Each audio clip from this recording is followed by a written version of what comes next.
El sistema de cuotas para la admisión de la población negra en las universidades públicas brasileñas cumple 20 años con resultados positivos. Considerando que por un corto tiempo la universidad en Brasil fue casi exclusivamente negra, se perfeccionaron los mecanismos de entrada de negros e indígenas, produciendo un sano debate en la sociedad, revelando no solo el racismo estructural en Brasil, sino también las posibilidades de avance y democratización. Ha inspirado el propio gobierno de Lula, que recientemente decretó una cuota del 30% para los negros en el servicio público federal. Sin embargo, aún queda mucho por avanzar porque los cargos de las Fuerzas Armadas, el Poder Judicial, el Poder Legislativo y la Iglesia Católica son predominantemente blancos. Tenemos que seguir adelante y el camino está en marcha. Latitud Brasil está comenzando. Alô, amigos y amigas. Hola amigos y amigas del programa Latitud Brasil por Telesur. Una gran satisfacción, un honor este nuevo encuentro nuestro para entender un poco más sobre Brasil. Y hoy abordando un tema en el que efectivamente hubo una importante democratización en el ámbito de las universidades brasileñas, gracias a las políticas de cuotas. Y para ello tenemos como invitado a una persona muy especial. Se trata del profesor José Jorge de Carvalho, profesor de la Facultad de Antropología de la Universidad de Brasilia. También es coordinador del instituto, digamos que es el Observatorio de Cuotas, porque él fue el autor del proyecto original de creación de la política de cuotas, la UNB, Universidad de Brasilia, que fue pionera entre las universidades federales en esta política. Eso representa un gran avance en la democratización, pero también es necesario mirar muy críticamente lo que aún se puede avanzar.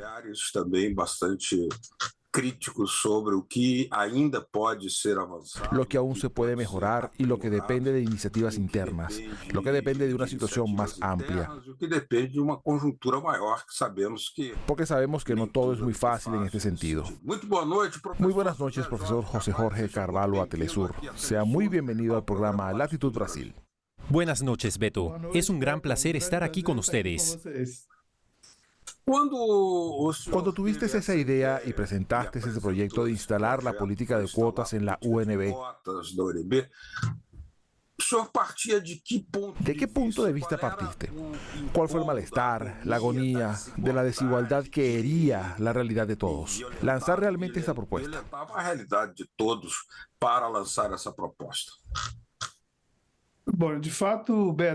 Beto, la idea de las cuotas en realidad surgió de una crisis existencial, que fue un caso concreto de discriminación racial,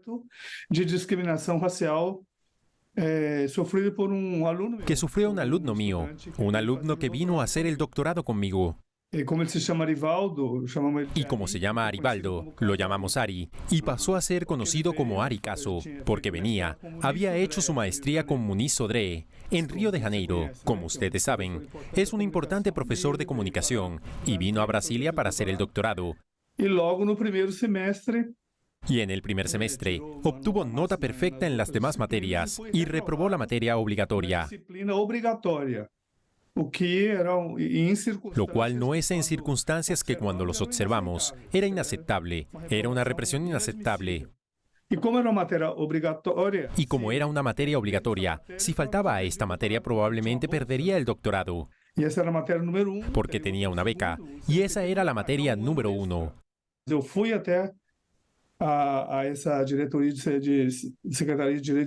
Fui a la dirección de la Secretaría de Derechos Humanos y también enviaron una carta a la rectoría de la UNB, al rector de la UNB, cuestionando que hay pocos estudiantes negros haciendo doctorados en Brasil.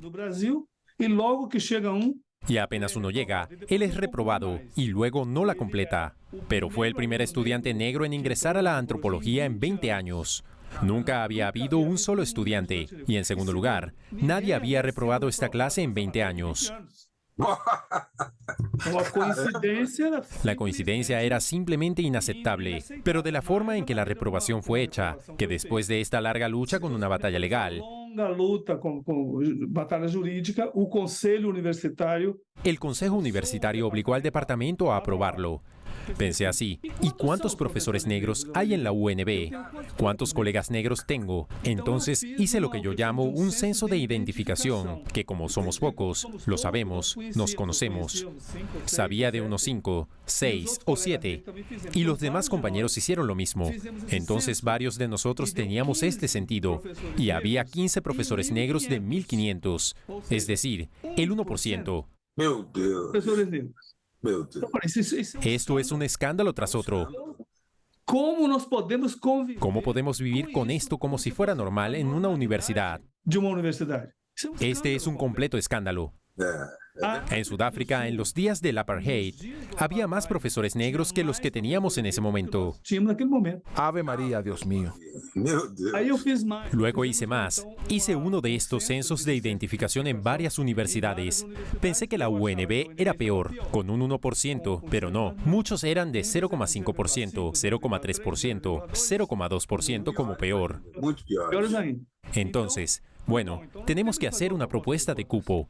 Tenemos que traer muchos. Tenemos que tener cupos para que vengan muchos más estudiantes, porque como el clima es hostil, É hostil à presença. la presencia de estudiantes negros, al menos algunos se quedarán. Então a proposta De modo que la propuesta de cuotas es una respuesta directa al caso Ari. Era uma resposta. Fue una respuesta, digamos que fue un salto dialéctico y una política organizativa para dar una solución sistemática a un problema que era tratado de manera absolutamente distorsionada, así es. Exacto, usted lo expresa en buenos términos. Una respuesta política, por supuesto. aí passamos por Luego fuimos más allá de ese resentimiento inicial para pensar en cómo proponer cuotas. como propor as cotas. Então nós tivemos Entonces tuvimos que inventar un sistema que sea muy brasileño. um sistema de cota. El sistema de cuotas que tenemos en Brasil es prácticamente único de aquí. Fue inventado aquí. Não. Se você Si piensas en el sistema del mundo, el más grande, el de la India, fue el primero en 1949. Sim. a grande revolução Fue la gran revolución del comienzo en la Constitución india. indiana, Sim. El relator de la Constitución, R. Ambedkar, Babasaheb Ambedkar, que para mí fue uno de los genios del siglo XX, era un Dalit de los intocables, así que puso las llamadas reservas para los intocables y dijo por la convocatoria de las clases programadas y las castas. Es un sistema complejo el que tienen ahí, muy completo, que está en la Constitución. Luego hubo una segunda, que fueron las acciones afirmativas en Estados Unidos, sí, de los años 70 en adelante, pero no son cuotas raciales, porque allá no aceptan cuotas raciales. Como é que foi feita? ¿Cómo se hizo aquí? Es un invento. Tú creaste, inventaste y era legítimo, absolutamente legítimo. Absolutamente legítimo. Você sim. Las revoluciones son invenciones de la humanidad. sim, Da humanidade, né? exatamente, sim. Como é que vocês inventaram? ¿Cómo ustedes inventaron las cuotas? ¿Con qué criterios? Não, Pensamos en el número. Pensé que el 20% era una cifra que el Consejo aceptaría.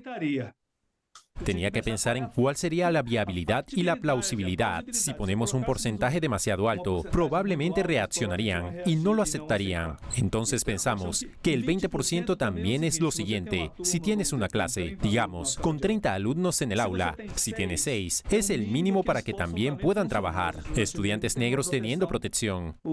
Sales Augusto Santos, que es un colega de sociología, y quizás usted conozca a Sales, para que estudiantes negros como ellos, sin red de seguridad, estaban todos muy aislados en un salón de clases. Así como los docentes también viven todavía sin protección, sin red de seguridad, están todos muy aislados. Hay departamentos que solo tienen 1 o 2 profesores. Isso se reflete no desempenho pedagógico. Esto se refleja en el desempeño docente. Si tienes al menos 6 personas en un aula, si tienes apoyo mutuo, apoio mútuo, né? un intercambio, compartir tus problemas, una solidaridad. A solidariedade. E nós, na medida Y nosotros, mientras teníamos una discusión que duró casi 3 años, 20% ficou el 20% era el número posible y el número de vacantes siguió. Em seguida veio. Las cuotas raciales fueron lo primero. Realmente eran para resolver el tema del racismo. Para mí, hasta el día de hoy, las cuotas son antirracistas. Para isso que elas Por eso fueron pensadas, diseñadas, y es uno de los mecanismos para combatir el racismo generalizado. generalizado.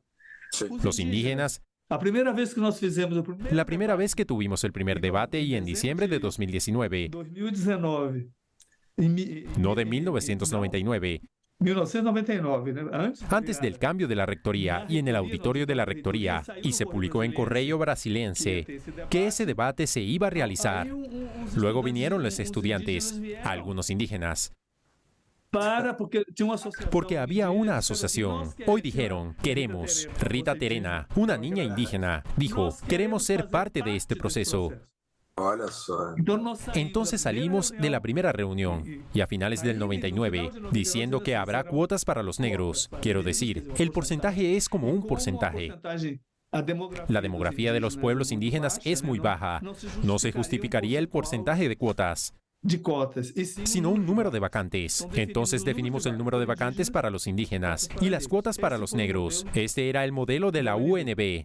Sim, cotas, Cuotas, sin importar si esa persona negra es de clase media o de clase popular, porque el racismo atraviesa clases y están en escuelas públicas, igual que en las escuelas privadas. No hay diferencia. Não tem diferença. sim, sim. Então, não tinha.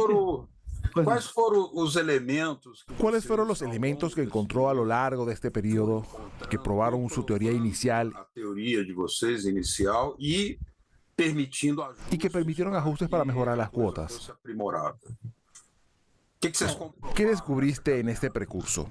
Bom, primeiro, Bueno, primero lo importante es que lo que comenzó en 2004 con la implementación de las cuotas que implementamos en 2004, implementamos, também foi aprovado no también fue aprobado en Paraná, Alagoas y Bahía Federal. En Bahía, 2005. Aumentó respecto a 2006. En Río Grande do Sul, Santa María, comenzamos a ver lo siguiente. El desempeño de los estudiantes de cuota fue en promedio, no inferior al de los que ingresaron por el criterio universal. pelo universal. Isso significa, Esto significa que fue suficiente con dar la oportunidad. não é que eles não No es que no fueran capaces Perfeito. de fazer o curso. de realizar el curso. Entonces, este fue el argumento que se rompió, Era um mito, né, que tinha. que fue el mito de que había un mito, que los anticuotas, los que estaban en contra de las cuotas y que decían que la universidad bajaría. No fue así. La calidad no ha bajado. La UNB sigue siendo una de las 5 universidades del país y tiene cupos desde hace 20 años, por lo que no ha influido en el rendimiento académico. Esto fue primero y los casos de racismo se comprobaron porque también aparecieron, Foram aparecendo, né? Que não depende lo que no dependía del origen de la persona. pessoa. Porque aí Porque después se empezaron a registrar. Empezamos a registrar casos, a acumularlos. Por eso creo que es una gran revolución. Porque hoy, por ejemplo, en Brasil se habla mucho más del racismo. Sim, claro. Hay mucho más, mucho más. claro que tem Claro que hay muchos casos, pero ahora todos son cuestionados, são denunciados, denunciados, porque hay conciencia de que el racismo es profundo y ha ido creciendo. Ha ido creciendo con las cuotas. É profundo, ela foi crescendo. Exatamente. Exatamente. Foram crescendo com as cotas. Isso se Esto también se aplica a las cuotas. Lo ha demostrado no solo en su desempeño, sino también en el ámbito universitario. Mas no ambiente universitário também? Houve Não, no reação? ambiente universitário teve, Ah. teve professores que Hubo profesores que reaccionaron mucho al principio. Él tiene, y todavía lo tiene. Muchos estudiantes todavía denuncian en las aulas, profesores que los tratan mal que tem uma desconfiança em o que desconfían de determinadas carreras de medicina de la Universidad de Sao Paulo. No sé si se acuerdan, pero un catedrático de medicina de la Universidad Federal de Bahía, quedó asombrado de lo que una persona podía decir. a pessoa possa dizer. Ele disse para os alunos que Dijo que los estudiantes no podían entrar a medicina por cuota, porque los negros solo tocaban el berimbau, porque hay una sola cuerda, no saben tocar el piano, que tienen varias notas, y solo repite una. Este es un profesor titular de medicina. de medicina. Catedrático. Profesor. Profesor de clase. Mas isso no segundo bloco. En el segundo bloque hablamos un poco más con el profesor José Jorge Carvalho, profesor de antropología de la Universidad de Brasilia. Volvemos a Latitud Brasil. Latitude Brasil.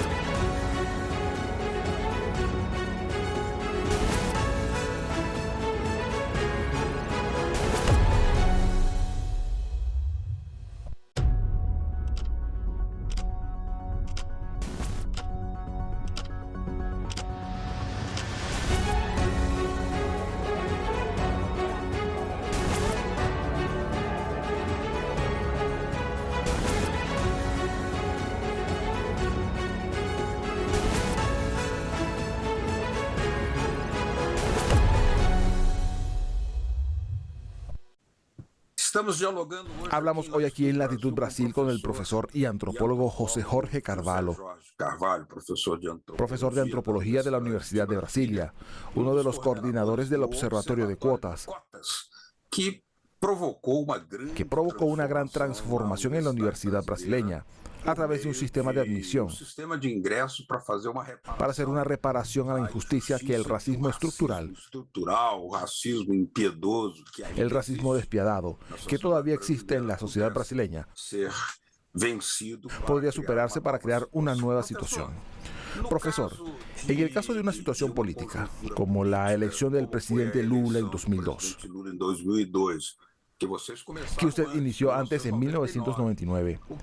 ¿Qué es lo que impulsó y consolidó esa visión más amplia para convertirse en una política de Estado en la que todo indica que se ha convertido? Creo que fue un punto importante en 2003, justo al comienzo del gobierno de Lula. Porque el 1 de enero fue la primera ley que el presidente sancionó, fue la Ley 10.639, que hizo obligatoria la enseñanza de la historia africana y de la cultura afrobrasileña. Y digo que para mí, la primera ley descolonizadora en Brasil fue esta. Es cierto, fue la primera ley que sancionó como presidente de la República, y en marzo de ese año, en 2003, inauguró la Secretaría de Políticas para la Promoción de la Igualdad Racial, CEPIR, lo que ya había sido una demanda del movimiento negro, cuando ganó en 2002 y en transición. No, en enero no salió como ministerio, pero en marzo salió como secretaría con estatus de ministerio. Entonces, esta secretaría debía pensar en políticas para promover la igualdad racial en todo el Estado. Entonces, digamos, la discusión de las cuotas llegó rápidamente al Estado a través de la CEPIR. Entonces, éramos socios de CEPIR. Pienso incluso en el cronograma dentro del gobierno de Lula, porque facilita el entendimiento y el debate tanto a través del Ministerio de Justicia, pero principalmente de la CEPIR, que a medida que crecía cada año, las universidades aprobaban de forma autónoma diferentes sistemas de cuotas. Lo tuviste de todos modos. Fue aceptado como política de Estado. Sería diferente si hubiera habido un gobierno hostil a esta política. Al contrario, entonces creció, y también hubo una Secretaría de Diversidad en el Ministerio de Educación, que intentó llevar estudios sobre la cultura quilombola, afrobrasileña e indígena a las escuelas. Era esa atmósfera. Entonces, en realidad, también surgió el debate, y también defiendo una posición entre las cuotas raciales y las llamadas cuotas sociales, que es el modelo propuesto por la Universidad del Estado de Río de Janeiro, que eran cuotas para estudiantes de bajos ingresos. Lo que marcó la diferencia fue solo el estudiante de bajos ingresos dentro de los estudiantes de bajos ingresos, una parte para los estudiantes negros e indígenas, solo para los que eran de bajos ingresos. Y otro modelo que surgió después, también en Bahía, Paraná, al que yo llamo subcuotas. Subcuotas para escuelas públicas. Privilegió a los estudiantes de escuelas públicas. Los 3 que completaron la secundaria en escuelas públicas y dentro de este porcentaje de escuelas públicas, a los estudiantes negros. Entonces, había una divergencia ideológica política, digamos, saludable, porque es para promover la inclusión. Sigo defendiendo las cuotas raciales hasta el día de hoy. Por quê? ¿Por qué? ¿Por qué se inclina por esta visión? Después de 350 años de esclavitud, después de más de un siglo de racismo posterior a la esclavitud, la primera vez que se abre un sistema, una política de inclusión, de reserva, de vacancia para la comunidad negra, se va a dividir a la comunidad negra entre los negros más pobres y otros menos pobres. ¿Por qué no hay negros ricos? Tienes una pequeña clase media negra, sobre la cual ya he investigado. Es pequeña, tiene una clase incluso en la base más pobre. Todavía vas a dividir a la clase media negra en pobres y no pobres, entre los que estudiaron en escuelas públicas y los que estudiaron en escuelas privadas. Muchas escuelas privadas no son escuelas para ricos. Son pequeñas escuelas privadas en las afueras de la ciudad. Entonces lo haría así. Las cuotas raciales tienen que existir como reparación por el racismo. Si también falta a la escuela pública, asiste a una segunda cuota de la escuela pública y obtiene otro ingreso de bajos ingresos. Eliminar a los 3 será un sistema complejo. Un mismo estudiante puede ser negro y también puede ser de bajos ingresos. Entonces tienes una inclusión triple, una vez con una cuota única. Pero usted señala que la comunidad negra y la comunidad indígena tienen derecho a su reparación histórica. Pero la ley que se aprobó hizo todo lo contrario. La ley que se aprobó. ¿Y cuál es el problema que podría o no resolverse con una mejora jurídica en el Estado en el que nos encontramos hoy? ¿Qué falta? ¿Qué haría yo? Hice aquí los puntos de la nueva ley. Sí, se aprobó la ley 12.711, se aprobó en 2012 y quedó así. Tengo un círculo, un mapa que hice. Es 50% para las escuelas públicas y luego la mitad para personas de bajos ingresos y la otra mitad son gratuitas, lo cual es un error porque no tenía hogar. Entonces, en esta escuela 50% pública, es decir, el 25% de ellas estaban entre el PPI, negros, morenos, indígenas. Entonces tenías la mitad de la gente negra, de bajos ingresos, ganando 1,5 salarios mínimos, y la otra sin límites de ingresos, con la idea de que también incluyeras a los que tenían más de 1,5 salarios mínimos. Pero dentro del público escolar, esa fue la ley inicial. Cuando usted celebra, ¿qué celebra lo que tenemos para mostrar como grandes logros en Brasil? Celebramos que, en primer lugar, este es un proceso que llegó a la conciencia social del país. Yo creo, Beto, en cuanto ya no te imaginas el aula como yo enseñaba hace 20 años, en un aula con alumnos solo blancos. Este revés ya no existirá. Entonces, este es un avance en la comprensión de que el país tiene que integrarse. Ahora la nueva ley, lo que se hizo con esta ley de 2012. Ahora el presidente anteayer. Ley 5.384. Mejora algunas cosas de la anterior. Por ejemplo, pone las cuotas en un piso y no en un techo.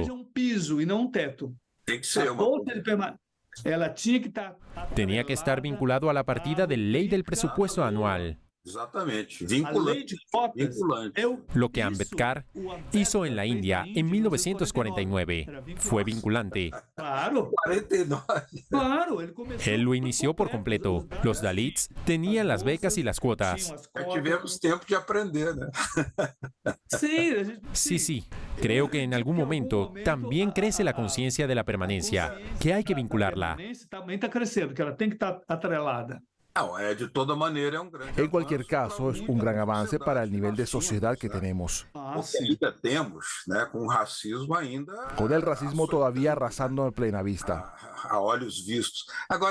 Ahora quisiera hacer una pregunta más desde un punto de vista histórico, porque sabemos que personas como usted y otros profesores, yo podría incluirlos en el campo de los que siempre han luchado por una transformación profunda de la sociedad. Mientras esta transformación revolucionaria no vendría, porque entonces tendríamos soluciones superiores a las cuotas. Las cuotas están justificadas. ¿Cómo reflexiona sobre este tema? La revolución aún no ha llegado, así que avanzamos. ¿Cómo es eso? Así que creo que las cuotas tendrían mucho sentido, obviamente a nivel socialista. Porque tienes una herencia, una desigualdad. Los negros abandonaron la abolición sin ninguna reparación. El analfabetismo era extremadamente alto, así que entran al siglo XX con un déficit comparativo en preparación, por ejemplo en la escuela, que en comparación con la clase blanca es enorme. Si recuerdan, hace 3 meses el presidente Lula decretó que el 30% de los cargos ejecutivos, ahora de los cargos de confianza, deben ser negros.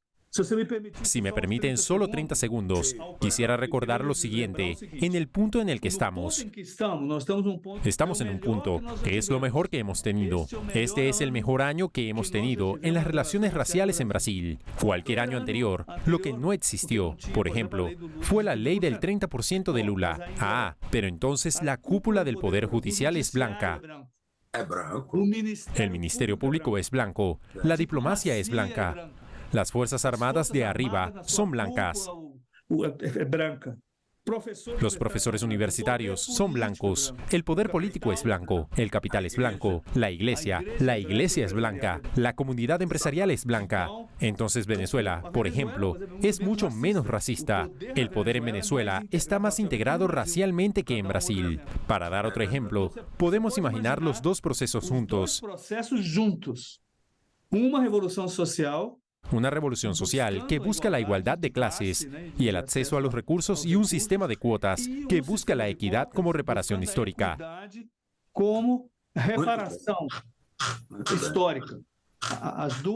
Ambas cosas tendrían que ser nuestro objetivo. Bien hecho. Profesor José Jorge Carvalho, excelente. Muy esclarecedoras sus explicaciones aquí.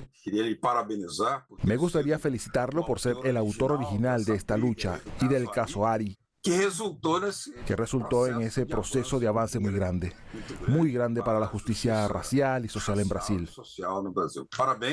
Felicidades y muchas gracias por su presencia en Latitud Brasil. Gracias. Buenas noches. Un gran placer estar con ustedes. Muchas gracias por su atención. La semana que viene volveremos con otro tema para comprender un poco más profundamente a este gigantesco, complejo y hermoso país, así llamado por todos ustedes, nuestro querido y precioso Brasil. Hasta la próxima. Abrazo.